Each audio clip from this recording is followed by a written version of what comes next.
Программабызны актуаль әңгәмә сәхифәсе белән дәвам иттерәбез. Кунагыбыз Рәшид Вахапов исемендәге Татар мәдәнияте фонды җитәкчесе, Татарстанның һәм Россиянең атказанган мәдәният хезмәткәре Рифат Фаттахов. Хайырлы көн, мөхтәрәм телевизор караучылар. Безнең татар җырсыз моңсыз яши алмый. Дөрес, сәхнәгә чыгып җырлаучылар күпкә китә башлагач, аның асылына, сыйфатына да зыян килә дибез. Яңа җыр дигән сүз дә безне сагайтырга өйрәтте. Әмма татар моңын нигез итеп алган яңа татар җырының офыгы киң булуын раслаучы бәйгеләр бездә бар шөкер. Шундыйларның берсе Рәшид Вахапов исемендәге Татар мәдәнияте фонды тарафыннан үткәрелүче яңа татар җыры конкурсы. Без бүген шушы конкурсның быелгысы турында фонд җитәкчесе, Татарстанның һәм Россиянең атказанган мәдәният хезмәткәре Рифат әфәнде Фаттах белән сөйләшергә булдык. Хәерле көн, Рифат әфәнде. Хәерле көн. Быел нәрсә дип шаккатырга җыенасыз? Быел конкурска килгән җырларның саны азрак узган ел белән караганда. Узган ел 347 килсә, быел 240 килде.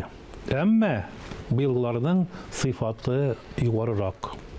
Сан сыйфатка әйләнеп бара. Сан сыйфатка әйләнеп бара, әйе. Димәк, безнең инде катнашучылар да бу конкурсның таләпләрен аңлый башладылар. Быел халык күңеленә кирерлек җырларыбыз күбрәк булыр дип ышанам. Инде безнең беренче тапкыр үтте конкурсның ярым финалы билгеле, катнашучылар.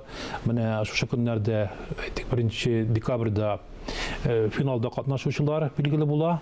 Һәм инде Алла бирсә узакламаяннары без 14-15 декабрь көннәрендә конкурсның финалын үткәреп, аны яңа җырларны тыңлап, җиңүчеләрне билгеләячәкбез.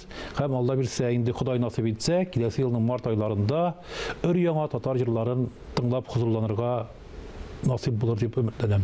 Менә бу коронавирус зәхмәте зыян салмасмы сезнең планнарга? Тагын чигерелмәсме, кичектерелмәсме? Инде әлбәттә бу зәхмәт безнең бөтенчебезгә үзенең тәэсирен ясый инде, ясамый түгел.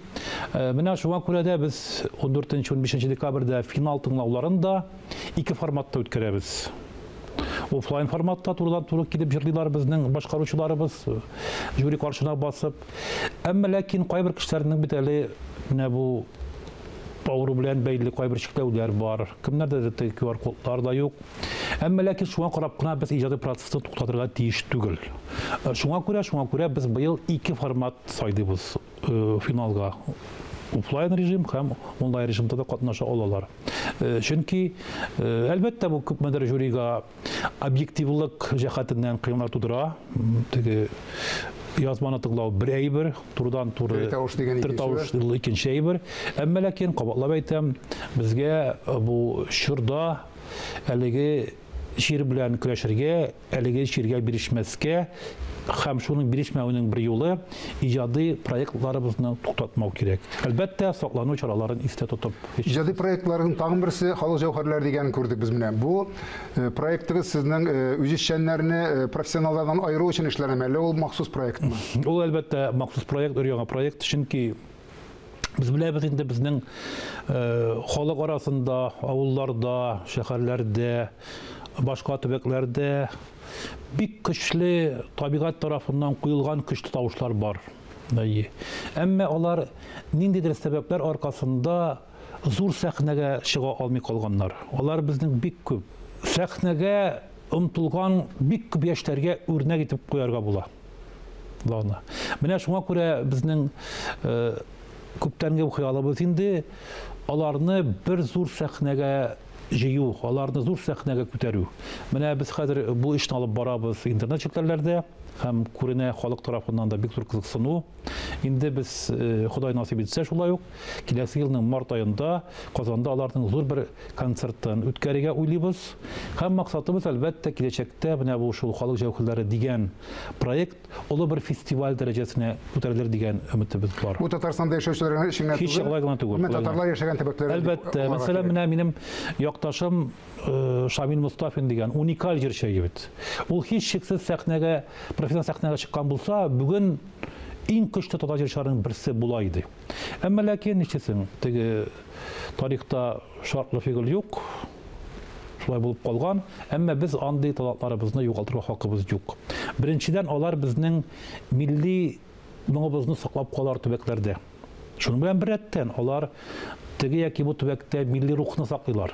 Димәк, телебезне, мәдәниятебезне саклауга да, үстерүгә дә бик зур өлеш кертүче бу проект булыр дип беләм. Бу гамәлегез дә дәвамлы булсын дип Амин, шулай булсын. Чөнки бу форманы табуны тормыш үзе таләп итә. Беренчән кабатлап әйтәм, безнең бик күп уртак сыйфатларыбыз, уртак мирасыбыз, уртак мәдәниятебез. Бу бер, икенче яктан яшерен батырын түгел. Без бит инде иң югары дәрәҗәдә татар эстрадасының сыйфаты турында борчылабыз. Моны безнең хөрмәтле президентыбыз Рөстәм Нургалиевич Миңнеханов дәрәҗәсендә дә бу фикер яңгырады бит инде. Рифат әфәнде, тагын бер проектыгыз. Казанда Шәрык базары дигән проект турында сөйләп китсәгез иде. Бу да безнең күптәнге хыялыбыз. Аллага шөкер, бу быел Татарстанда туган телләр һәм халыклар бердәмлеге елында тормышка гамәлгә керә башлады.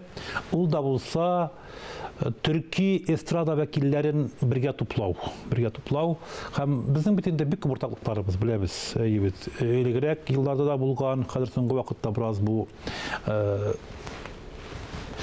мөнәсәбәтләр, бу аралашулар тукталып калды кебек, әмма ул һич тә дөрес түгел.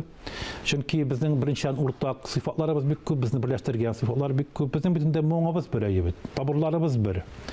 Һәм менә без быел Худайга тапшырып, Казанда Шәрык базары, Восточный базар в Казани дип исемләнгән беренче халыкара төрки халыкларның беренче халыкара эстрада фестивален башлап җибәрәбез. Әлбәттә, без аны инде декабрьдә ук зур бер гала-концерт үткәрергә ниятләнгән идек, әмма ләкин менә үзегез беләсез, бу шартларда үзгәрде.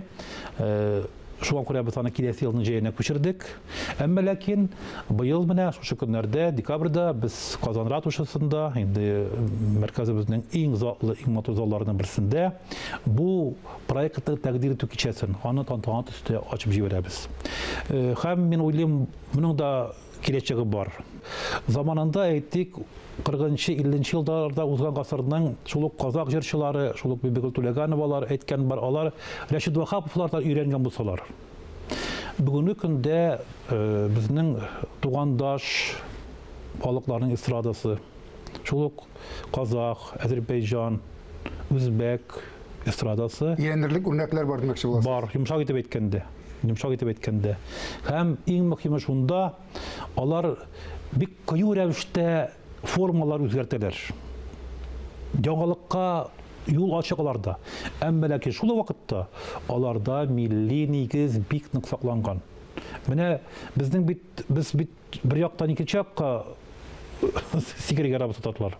Һәм ямалыкка каршы чыгатан әйтебез. Әлбәттә.